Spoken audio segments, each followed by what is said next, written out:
Assalamualaikum warahmatullahi wabarakatuh. Di sini kami akan menjelaskan terkait stem cell dan juga terapi gen. Tetapi untuk sebelumnya perkenalkan saya untuk memperkenalkan anggota kelompok saya yang beranggotakan saya sendiri, Ayuning Tresyanti Umar. Selanjutnya ada Elizabeth Situmorang, Ica Rahmawati, dan juga Rizkyawati. Perkembangan terapi gen dan sistem sel di Indonesia. Terapi gen dan terapi sel punca atau stem cell adalah metode inovatif dalam kedokteran modern untuk menangani penyakit genetik dan kerusakan jaringan.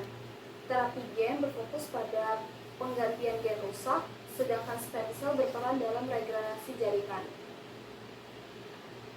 Terapi gen adalah proses pengenalan materi genetik baru ke dalam sel tubuh untuk memperbaiki atau mengganti gen yang rusak, mengatasi penyakit bawaan, dan menyediakan gen sehat agar tubuh dapat memproduksi protein atau enzim yang dibutuhkan. Selanjutnya, cara mengembangkan terapi gen. Langkah pengembangannya itu langkah-langkah yang dilakukan untuk memastikan bahwa terapi gen ini dirancang, diuji, dan diproduksi dengan cara yang aman dan efektif. Lalu penentuan target gen. Gen target ini diidentifikasi sebagai gen yang berperan dalam mengatasi atau memperbaiki suatu kondisi penyakit tertentu. Lalu penggunaan vektor sebagai pengantar gen. Vektor itu digunakan sebagai alat untuk memasukkan gen ke dalam sel target agar gen dapat berfungsi di dalam tubuh. Selanjutnya ada pengujian praklinis dan klinis untuk menjamin keamanan dan efektivitas. Ini uji coba dilakukan pada tahap praklinis dan klinis untuk memastikan terapi gen aman digunakan dan efektif dalam mencapai tujuan terapi.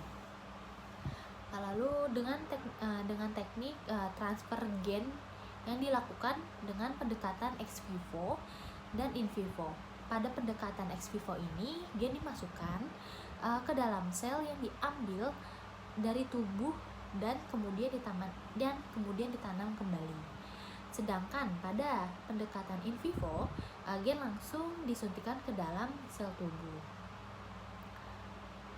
Tujuan terapi gen sendiri itu untuk mengatasi penyakit genetik dengan mengganti sel yang rusak, menambah gen yang sehat, dan menonaktifkan gen penyebab penyakit. Lalu, pendekatan personal terapi gen memberikan pengobatan yang sesuai dengan kondisi genetik individu, menjadikannya lebih efektif dan tahan lama. Selanjutnya di sini ada sistem penghantaran terapi obat. Sistem penghantaran terapi obat dibagi menjadi 3. Yang pertama ada vektor virus, vektor non-virus, dan juga pemilihan vektor. Untuk vektor virus sendiri itu lebih efektif, namun memiliki resiko respon imun dan juga potensi mengaktifkan kembali virus. Jadi virus yang sudah mati itu bisa hidup kembali atau aktif kembali. Nah, selanjutnya ada vektor non-virus. Vektor non-virus ini lebih direkomendasikan karena lebih aman, tetapi dia itu kurang efisien dibandingkan dengan vektor virus. Selanjutnya itu untuk pemilihan vektor sendiri itu disesuaikan dengan jenis penyakit yang akan ditanganinya. Lalu ada stem cell. Stem cell itu dapat diartikan sel yang belum terdiferensiasi dan dapat berubah menjadi berbagai jenis sel tubuh. Nah, jenis-jenis stem cell sendiri itu ada sel punca embrionik, dia itu potensi yang berkembang menjadi semua jenis sel tubuh.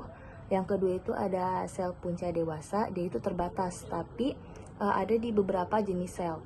Selanjutnya ada sel punca pluripoten terinduksi atau biasa disebut dengan iPS, dia itu sel dewasa yang diprogram ulang agar memiliki kemampuan pluripotennya. Selanjutnya ada pemanfaatan stem cell, pengobatan regenerasi jaringan, dan pengobatan penyakit seperti jantung, saraf, dan kelainan darah. Untuk aplikasi klinisnya ini, stem cell digunakan untuk memperbaiki jaringan yang rusak, membuka peluang bagi pengobatan penyakit kronis dan cedera parah. Untuk tantangan dan masa depan stem cell ini, resiko efek sampingnya seperti respon imun, toksisitas, dan juga mutagenesis insersional. Harapan masa depannya, diharapkan kombinasi terapi gen dan stem cell ini menjadi pilihan utama dalam mengatasi penyakit kritis di masa depan, memberikan solusi yang lebih aman dan efektif bagi pasien. Sekian presentasi dari kelompok kami terkait stem cell dan juga terapi gen. Kurang lebihnya mohon dimaafkan. Wassalamualaikum warahmatullahi wabarakatuh.